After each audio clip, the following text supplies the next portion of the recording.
કઈ નહીં પણ અમારી 100% શ્યોરિટી બરાબર 100% સાચું કર્યું. તમે ચિંતા નહીં કરો, અમે એને પ્રોટેક્શન અત્યારે ગયો તો અત્યારે સરકારી ગાડીમાં મોકલું. સુપ્રીમ કોર્ટના નિયમ પ્રમાણે મેક્સિમમ 7 દિવસ, પણ અમારે 4 દી થતા હોય 5 દી નથી કરવા તપાસમાં. મારે જો ત્યાં સુધી હું એક લાઈન આગળ નહીં કરી શકું જ્યાં સુધી તમે ખાલી નહીં કરો ને, બરાબર.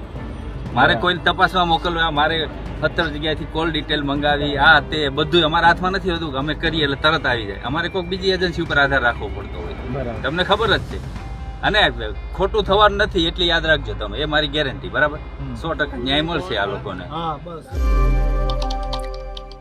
વડોદરાના કરજણના ધારાસભ્ય અક્ષય પટેલ કે એમના દીકરા ઋષિ પટેલ ઉપર ક્યાંક ગંભીર આક્ષેપો લાગ્યા હતા કે તેમણે આદિવાસી સમાજના યુવકોને માર્યો છે, અને એ પણ એવી બાબતે કે એમના ઉપર એવા આક્ષેપ થવા માંડ્યા કે તેમણે ડીઝલ ચોરી કરી છે અને પછી મારવામાં આવ્યા.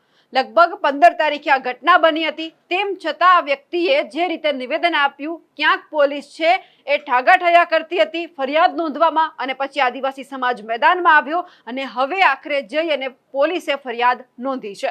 નમસ્કાર, આપ જોઈ રહ્યા છો નિર્ભય ન્યૂઝ અને હું છું આપની સાથે રિદ્ધિ. થોડા દિવસ પહેલા આદિવાસી સમાજના જે નટવરભાઈ વસાવા છે તેમણે એક વાત સોશિયલ મીડિયા ઉપર મૂકી. ઘણા બધા આદિવાસી સમાજના લોકો છે તેમની પડખે આવ્યા, તેમને ઢોર મારવામાં આવ્યો હતો અને એમણે સ્પષ્ટ વાત એ કરી કે જે અક્ષય પટેલ છે, એમના જે દીકરા છે ઋષિ પટેલ, તેમને ત્યાં ડ્રાઈવર તરીકે કામ કરતા હતા અને એમના ઉપર એવા આક્ષેપ લગાવવામાં આવ્યા હતા કે તેમણે ડીઝલ ચોરી કરી છે. અને આ જ બાબતે લગભગ 4 થી 5 વ્યક્તિ ભેગા થયા અને એમણે જે આ ઋષિ પટેલની ઓફિસ છે ત્યાં જઈ અને જે નટવરભાઈ વસાવા છે તેમને માર્યો હતો.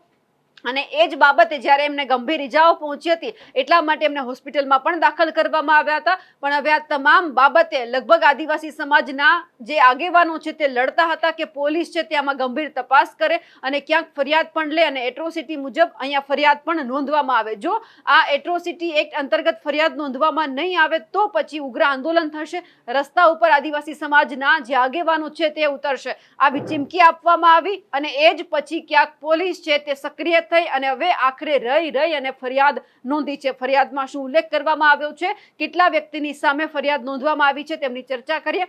સૌથી પહેલા તો લગભગ 4 થી 5 વ્યક્તિઓ એવા છે કે જેમની સામે આ ફરિયાદ નોંધવામાં આવી છે. ઋષિભાઈ અક્ષયભાઈ પટેલ, જયદત્ત બાપુ જેના પૂરા નામ સરનામાની ખબર નથી, એક સાહિલ પટેલ છે, જાવેદ પઠાણ છે અને વિજયભાઈ છે. 5 વ્યક્તિની સામે આ ફરિયાદ નોંધવામાં આવી છે. અને વાત અહીંયા એ કરવામાં આવી છે કે આ કામના તહોદાર ઋષિભાઈ અક્ષયભાઈ પટેલ રહે લીલોડ તથા તેમની બકાપુરવાડી ઓફિસે કામ કરતા જયદત્ત બાપુ, સાહિલ પટેલ, જાવેદ પઠાણ તથા વિજયભાઈ નાઓએ એક સંપ થઈ ગેરકાયદે મંડળી રચી અને જે અલગ અલગ હથિયાર ધારણ કરી આ કામના ફરિયાદી છે એમને જે 15/5/2026 એમના રોજ સાંજના 5 વાગ્યે બોલાવી ઋષિ પટેલે તે ડીઝલની ચોરી કરેલ છે તેમ કહી લોખંડની પાઇપ વડે મારી, ત્યારબાદ પ્લાસ્ટિકની પાઇપથી શરીર ઉપર મારી ઈજા પહોંચાડી. ઋષિભાઈ પટેલની ઓફિસે કામ કરતા જયદત્ત બાપુ, સાહિલ પટેલ, જાવેદ પઠાણ તથા વિજયભાઈએ વારાફરતી મારી ફરીને દોરડા વડે જ્યાં ફરિયાદી છે એમને ઊંધા માથે લટકાવી ગળદાપાટુનો શરીર ઉપર મારી ઈજા પહોંચાડી હતી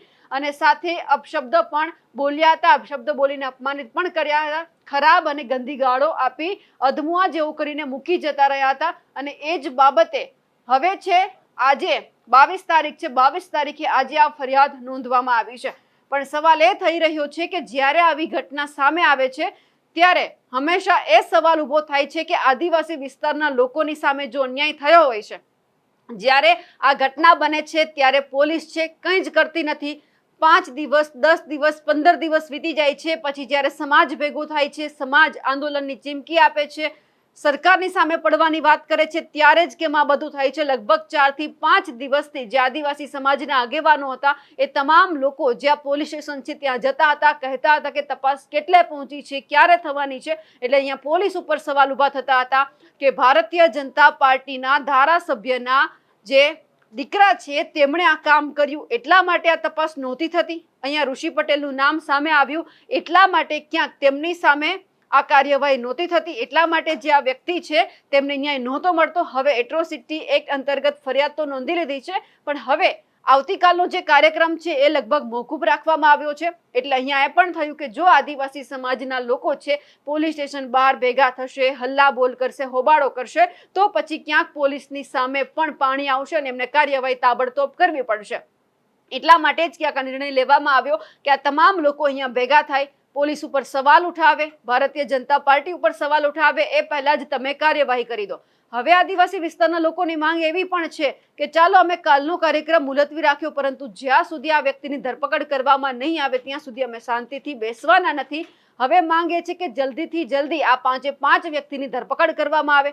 જો હવે 5 જે આ વ્યક્તિ છે એમની ધરપકડ કરવામાં નહીં આવે તો પછી ફરી એક વખત તમામ જે આદિવાસી સમાજના લોકો છે ભેગા થશે અને ફરી એક વખત જે પોલીસ સ્ટેશન છે એમનો પણ ઘેરાવો કરવામાં આવશે અને સરકારની સામે પણ પડવામાં આવશે.